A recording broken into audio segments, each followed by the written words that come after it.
So guys, your boy Tyan back with another review. This review will be about Spiral, the Book of Saw. I just recently saw it on Saturday. Before I even say anything, it was fire, bro. I'm gonna tell you guys that right now, and there's spoilers, of course. I mean, I don't understand why people say spoilers on their reviews, like, cause it's obvious it's spoilers, cause you're reviewing, so that means you've obviously seen it, because you couldn't review nothing if you haven't seen it. So I don't know. But yeah, today we'll be doing Spiral, Book of Saw. Before I even start with my pros and cons, I just want to say that it was fire. I just said it before, it was fire. But a quick story about Saw. Like, Saw was one of the first horror franchises or whatever that I got into, because, like, for some reason I don't know why, but that's my dad's favorite horror franchise, which is he loves the Saw franchise. So, like, literally, because when the first one came out, like 2004, yeah, 2004. So, like, literally, I watched the first one and I was 4. Like, I shouldn't have been watching these movies. These are for adults and just older people and stuff. But I used to watch them because since my dad watched them, and I used to watch them with my dad. So, like, literally every year, excuse me, every year that they would come out, I would watch them with my dad. And then, yeah, so every year I used to be watching stuff way older. That was way older that I shouldn't have been watching. Like, because I think, yes, it was either Saw. I think Saw was one of the first horror franchises. Chucky, because Chucky's the horror. He used to scare me as a kid. I was trying to say horrifying, these big words. Chucky used to scare me as a kid. And then I seen Michael Myers. Because like I said it before on this channel, that 2007 was the first one I'd ever seen. Because I didn't see none of the other ones because I was too young. What even close to me. But yeah, like, so those the three. And Saw was one of the ones I used to watch all the time as a kid. Stuff, one of the first horror franchises that I watched.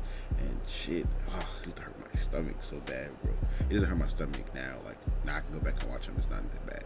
But before I get into this to review, the nastiest Saw trap to me was probably, I don't know which one it's from, but I'm gonna put it in the one where where it was that dude and his, like, friends or whatever, and they were in that car, and he was trying to get to the steering wheel to save his girlfriend or whatever, because she was like under the it was a car, and she was under the car, and it was gonna, if the thing went off, it would have hit her. I mean, it would have, like, ran over her face and stuff, and which it ended up doing, but it would have ran over her face, and he was like glued to his back was glued, because he had no shirt on, his back was glued to the seat, and he had to reach for it, bro. Like, ooh, nasty. He was like pulling his skin. Ooh, disgusting, bro. It's nasty. No, I hate that. That was, I can watch it now, but that's probably the nastiest one. I'm back. But yeah, like I was saying, yeah, Spiral was fire. Yeah, Spiral was fire. And yeah, like I was talking about, yeah, the scene. I mean, those the Saw franchise, it was one of the first I ever seen. Disgusting. But now to the review. First off, it's kind of, you can tell it's a Saw movie, but it's different. It's different. It looks very modern day.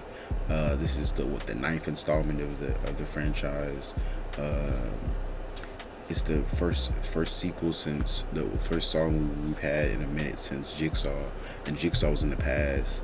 I don't know when this one takes place. I guess it takes place in the current day, because the current day in that movie, like, I guess 2019 when they filmed it and stuff.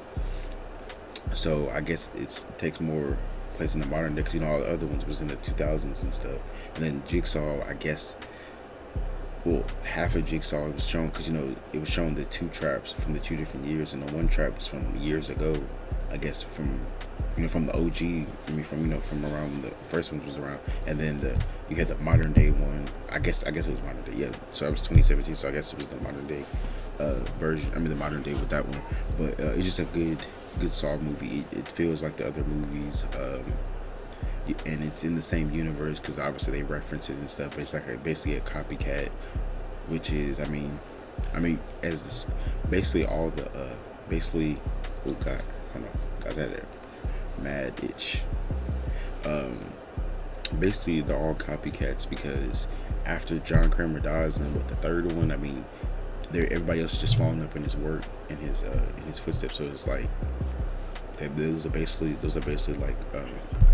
like clones or copies too. But so yeah, this one is copy. You got Chris Rock as a detective. he's like the I think he's a detective. Yeah, he's a detective. We got Samuel Jackson is his dad. He was like this great detective and stuff, and he was a great detective and stuff. But now he's retired. And then he got his son, which is Chris Rock, following up his footsteps and stuff. And he has very bad trust issues. Like he don't trust nobody. He used to have a partner. He didn't mess with that dude, so he don't trust nobody on the force. And then we find out there's jigsaw copycat.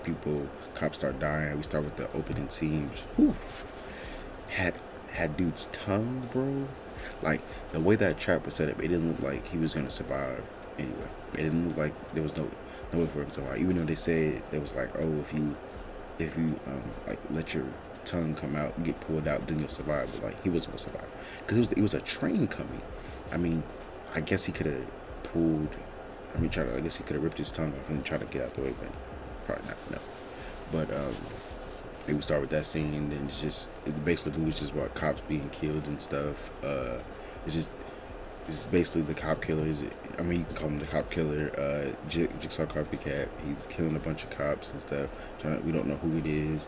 And then Chris Rock gets a new partner. It's just this new dude. It's like the Rook. And he doesn't really mess with him at first, and then he kind of grows on him and stuff, and then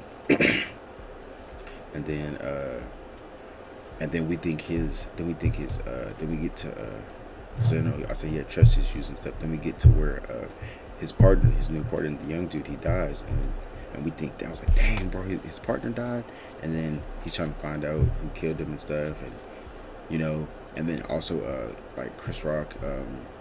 He has no he has a bad life with his wife and stuff. He's going through divorce with her and stuff, and yeah, basically he can't trust nobody and stuff. I don't know, they didn't really correlate together, but I don't know, I wanted to not forget that part. But yeah, so he thinks his partner's dead and stuff, and then his partner's dead, and then they try to find out who killed him and stuff, and cops keep dying, and then then we get to the end. I'm not gonna make this time. We get to the end where we find out that his partner is the jigsaw killer, or the jigsaw copycat or whatever. He set up all these traps and stuff because early in the movie, because the whole theme of the movie, like I said, it's about killing cops, but it's kind of justified because he did it because the cops was dirty and stuff. They were doing dirty things, no different. It's kind of very similar to how stuff is nowadays, which is crazy because this movie was supposed to come out in 2020, and then we had all this crazy stuff with police and stuff in 2020, and that's crazy. It's almost as if that's just weird coincidences, but you have all these dirty cops, and it turns out that the dude who was the partner, who turns out to be the jigsaw killer, his dad got killed by one of the dirty cops. Well, by the dirty cop who was the partner of Chris Rock, and Chris Rock didn't do nothing about it. He was like, let's go, and stuff. And he basically told the dude that's his partner now, the Mexican dude. He was like, shh, don't say nothing or whatever and stuff. And it's just a theme throughout the movie. And then and also throughout the movie, everybody like Samuel Jackson, which is Chris Rock's dad. He's like everybody says he was such a great cop and all this and all that, like he's that guy and stuff. He got they got this picture in the office and stuff, and turns out he was one of him and the police chief, which is she's a woman, the police chief of now or whatever of the police academy. They're I said academy, the police. I'm saying her and Samuel Jackson's dad, they were both like the leading the charge on this dirty cop initiative and stuff. They were trying to do whatever they could to clean up the streets and stuff, and it came at a cost because they were killing people. Like they shouldn't be doing that. They're killing people though. So yeah, we got that. So that was the motive of the dude jigsaw copycat, and yeah, putting people all these crazy traps. I was so mad at the end. I was so bad. I liked it. I had no problems with the movie. I liked it. But I was like, come on, bro. Like, literally, I was like, that's so stupid. Like, so like, he captures. Okay, I guess I didn't explain the part, even though people have seen it, but I didn't explain the part. So the dude basically, the dude that's his partner, since he like I said, his dad got killed and stuff. So he comes up with all his plans and stuff, and he's the jigsaw copycat. He kills all these cops and stuff, and he just does all this stuff to get closer and closer to Chris Rock, and he becomes his partner. So like I said, and then he sets up all this elaborate stuff, and and when they were investigating one of the cases and stuff, because one of the dead cops was investigating that case. Dude like takes Chris Rock's phone, texts Samuel Jackson's dad, and tells him, go investigate, go meet me at this place or whatever to investigate this stuff. And they do that, and then they go do that, and then Samuel Jackson's there because he thinks that Chris Rock's gonna be there and stuff, and then he gets captured and stuff by his Chris Rock's partner and stuff, and also I like that they returned. They're like very faithful to the source material. I mean, for like to the previous movies and stuff. Got the pig mask back and stuff. You don't have Billy. Billy the puppet. That's the only thing, because it's a copycat. So I guess you gotta do your own spin on it or whatever. But yeah. So I like that. Also, I like that. And then he caught the dude.